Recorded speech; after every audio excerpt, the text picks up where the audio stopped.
Des Vikings emmenés par Siegfried le Danois, François Ier au camp du Drap d'Or et l'a dénommée Tour de l'Horloge. A priori, rien de commun. Pourtant, au musée municipal de Guînes, baptisé musée de la Tour de l'Horloge, ces trois acteurs se mêlent, s'entremêlent et se complètent. Ouvert il y a 15 ans, le musée retrace 1000 ans d'histoire.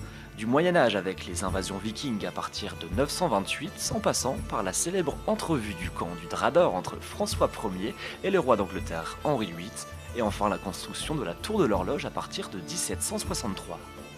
La Tour de l'Horloge a pour particularité de donner envie aux plus jeunes de découvrir l'histoire et la culture locale, puisqu'ils vont pouvoir toucher l'histoire en manipulant les objets, ils vont pouvoir sentir les épices, ils vont pouvoir se costumer et ils vont pouvoir donc revivre de différentes manières tout en s'amusant. Donc c'est vrai que nous, notre objectif, c'est de faire découvrir notre territoire, son identité, son passé, et aussi de faire en sorte de rendre le musée accessible aux plus jeunes. Une approche ludique, historique et pédagogique en étant acteur de sa propre visite. On a différentes approches, on fait appel aux cinq sens effectivement, on manipule, on touche ici les étoffes, on se costume, effectivement on sent les épices, on regarde bien entendu les tableaux, les costumes. Regardez, mais pas seulement.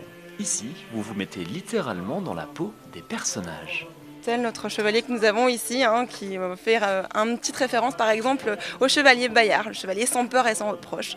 Donc les enfants vont pouvoir porter la cotte de maille qui pèse seulement 17 kg, la tunique aux couleurs de Guînes par exemple, et puis ils vont pouvoir également batailler avec des épées, donc des représentations, je vous rassure, rien de dangereux, des boucliers en mousse. Donc on a effectivement des accessoires pour les grands et pour les petits, toutes les tailles, tous les âges. Une mode féodale sous les Vikings, plus tard, dessus un château en bois puis en pierre pour assurer la défense de la ville, ce n'est qu'en 1763 que la Tour de l'Horloge voit le jour. D'ailleurs, pour l'anecdote, cette motte est aujourd'hui classée aux monuments historiques. Elle avait aussi pour fonction à l'époque de donner l'heure aux habitants, donc c'est vrai que c'était aussi une façon de se démarquer, puisque lorsqu'on s'est donné l'heure aux habitants, et bien quelque part on est autonome également vis-à-vis par exemple de Calais. Voilà, donc ça a plusieurs explications, puisqu'on peut y voir bien sûr Guînes, le village à l'époque, donc on explique effectivement où il était situé, et puis on peut aussi y admirer les alentours. On y voit d'ailleurs par exemple la Cité Europe à Calais.